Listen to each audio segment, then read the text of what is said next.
Dans l'église Saint-Joseph du Caire, dernière répétition pour la chorale.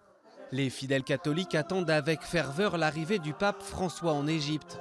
Le pontife sera au Caire vendredi et samedi pour son premier voyage dans le plus peuplé des pays arabes. Nous avons commencé les préparations quand nous avons appris la visite du pape il y a environ un mois et quand nous avons su que notre chorale avait été choisie pour participer à la cérémonie. Le pape vient soutenir les chrétiens d'Égypte endeuillés et inquiets après des attentats meurtriers. Pour le patriarche copte catholique, cette visite a pris une dimension hautement symbolique. Début avril, un double attentat suicide a fait 45 victimes dans 2 églises coptes.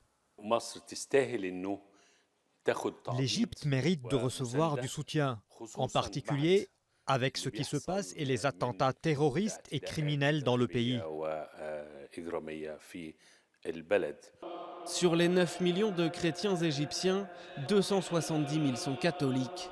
Une petite communauté qui veut réserver un accueil mémorable au pape et qui espère que sa visite renforcera le dialogue avec les autorités musulmanes.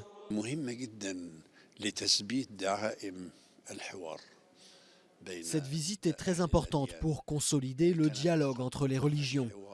Ce dialogue a été interrompu pendant un temps, mais le pape François est arrivé et l'a relancé. Les visites de délégation se sont multipliées entre le Caire, l'université Al-Azhar et le Vatican. La visite du pape François intervient 17 ans après celle de Jean-Paul II qui avait marqué les esprits. Samedi, il dirigera une messe dans un grand stade de la banlieue du Caire.